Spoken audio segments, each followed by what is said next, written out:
kind of follow up on the patient's agenda, the patient doing the healing.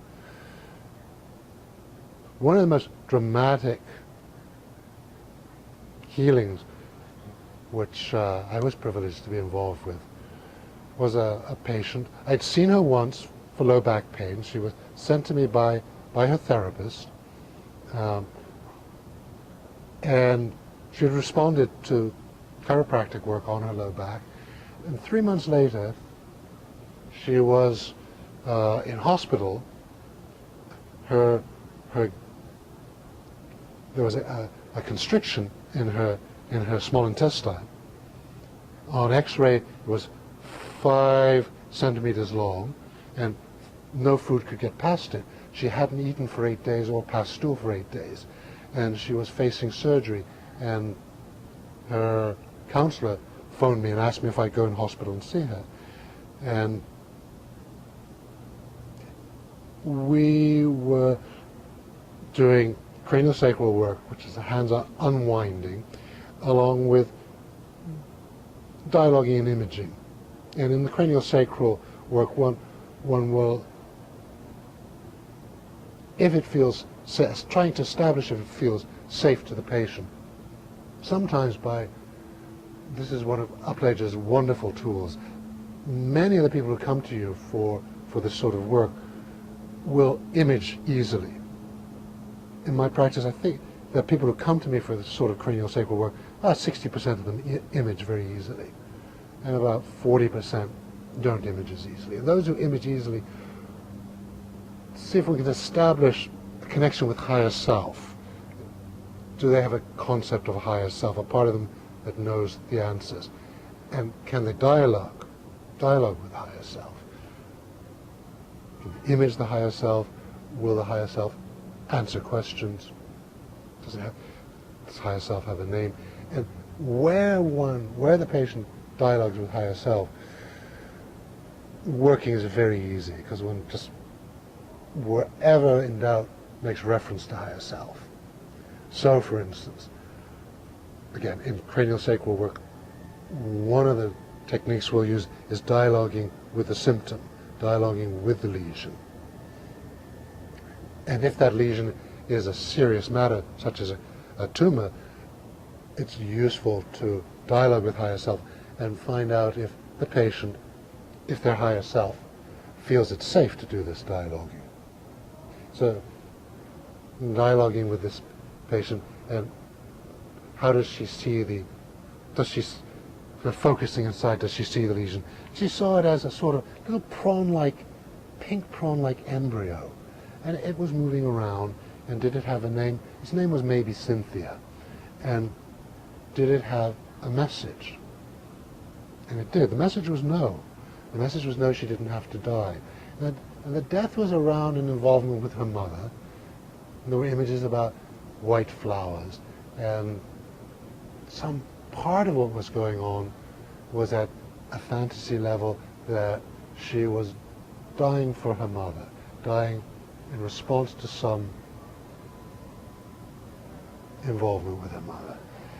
And with this, asking the question, does maybe Cynthia, this little prawn, does it have a message? And the message was no, she didn't have to die. There's this release, this movement. There was a second release, and patient absolutely radiant, passed stool in the morning, no need for surgery, though 3 weeks later, when she went back to see the surgeon, well, we possibly should open you up to see what was going on. What's going on was that we anchor our feelings in the viscera as contractions, and as these contractions accumulate, they can become symptomatic. And it's wonderful to know that they can release.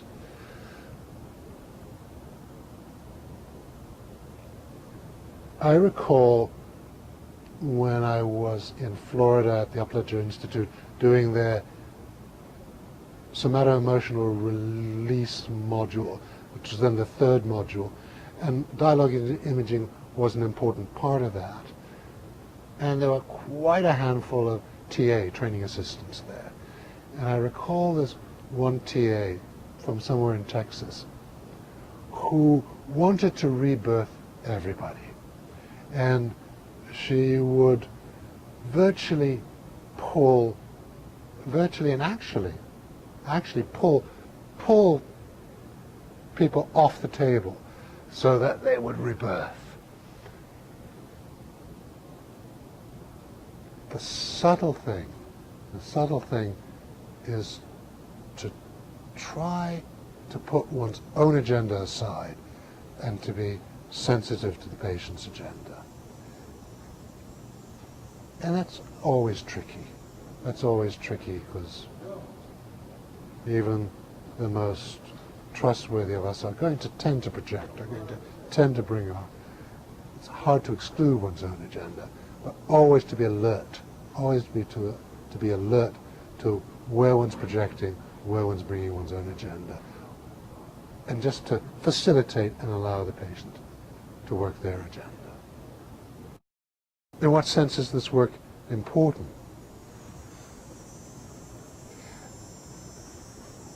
I had a patient, she'd come in for work at a physical level.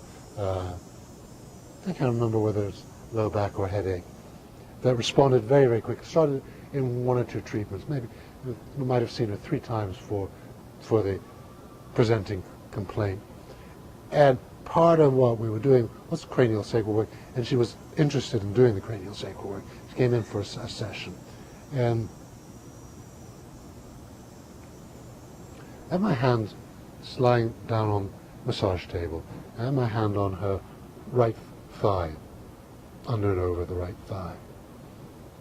And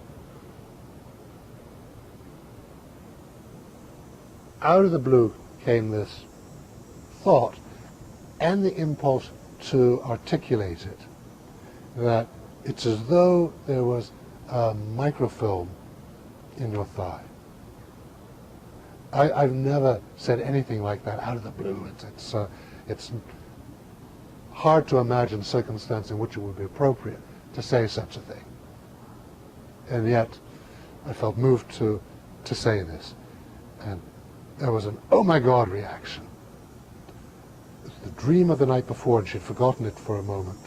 The dream of the night before, she was in a submarine, she was a spy, she was caught, she was lashed to the conning tower, to the periscope. She had a microfilm hidden in her left thigh.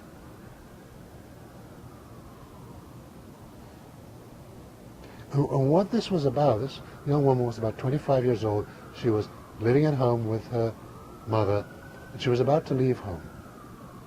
She was going off. A few weeks later, she went off to Nepal, leaving home, and went off traveling. Sent me a wonderful postcard from Nepal. What this was about wasn't a recovered memory. It was something that she had never forgotten. From the age of 3 to 5, the mother used to take her downstairs into the basement, tie her up to a round pillar, ceiling support, and whip her thighs with coat hangers or electric wires. And the young woman told me that from the age of 3, she was aware that her mother was crazy. And at the age of 25, she was looking after her mother, who was still a little bit crazy. And she'd never spoken about this to anyone. This is quite a remarkable event, that just the need, a need in this young woman to articulate this trauma